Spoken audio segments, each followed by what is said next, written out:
Swim, l'homme au chapeau. C'est vrai, alors toi, tu te reconnais avec le chapeau surtout. Ouais, chapeau, casquette, je mets des bonnets.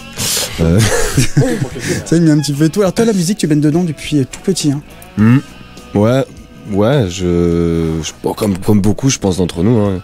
Après, j'ai commencé à composer assez jeune et je commençais dans des groupes et après avoir mon statut pour pouvoir vivre de ça. Voilà. Ouais. Alors justement, tu parles de groupe et là, tu es en solo sur l'émission.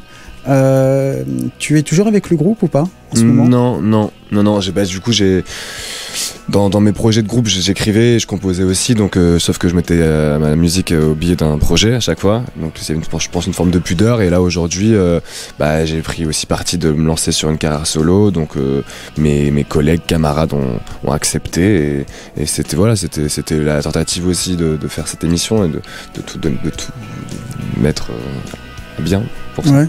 Qu'est-ce que tu as appris sur toi-même avec Mika, ton coach? J'ai appris qu'il faut bien choisir son costume avant le Non, j'ai appris. Ouais, je pense que Mika, il a quelque chose de très décomplexé. Et moi, je pense qu'il y avait comme je disais, il y avait encore une certaine pudeur pendant cette émission. Et voilà, on a démystifié certaines choses. Et je pense que j'ai surtout appris là-dedans à être interprète en fait. J'ai toujours tenu à mettre en avant mon côté auteur-compo et à me cacher derrière certaines choses. Et là, de chanter des covers, déjà moi c'était un gros défi.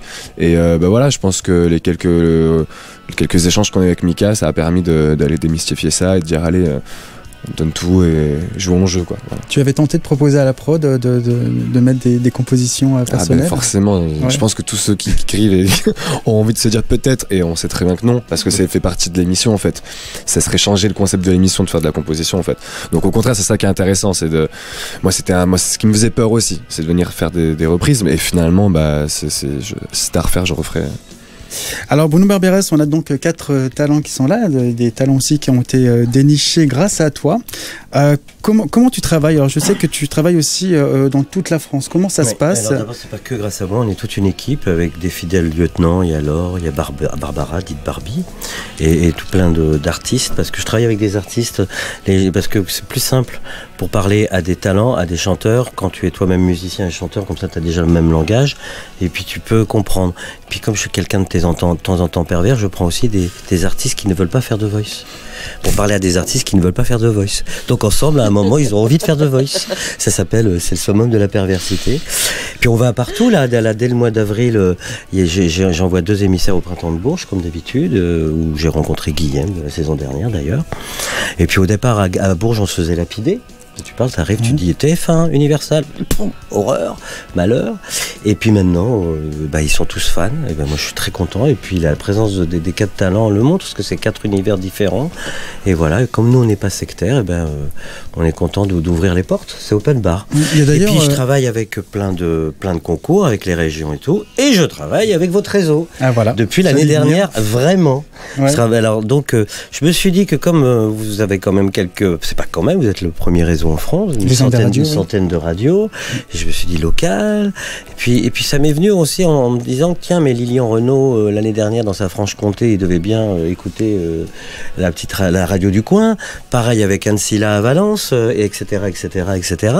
Donc je suis allé voir Wilfried, Jean-Charles, Stéphane, et je dis bon, on va s'y mettre. On a fait des essais sur une quinzaine de radios, et puis il y a eu des talents qui sont venus sur les blingues. Alors donc, pour vous donner une proportion, il y en a une à peu près 20 sur 140 qu'on propose, donc c'est énorme, pour 10 radios. Et moi, je tiens vraiment à ce tissu, et puis notamment, comme ça me vient l'idée, avec Champagne FM, il y a eu une chanteuse, il y a eu Deria avec, alors cette radio, j'arrive à Strasbourg, derrière Monde. Oui, voilà, il y a Résonance avec Philippines, voilà, donc, et puis d'autres aussi.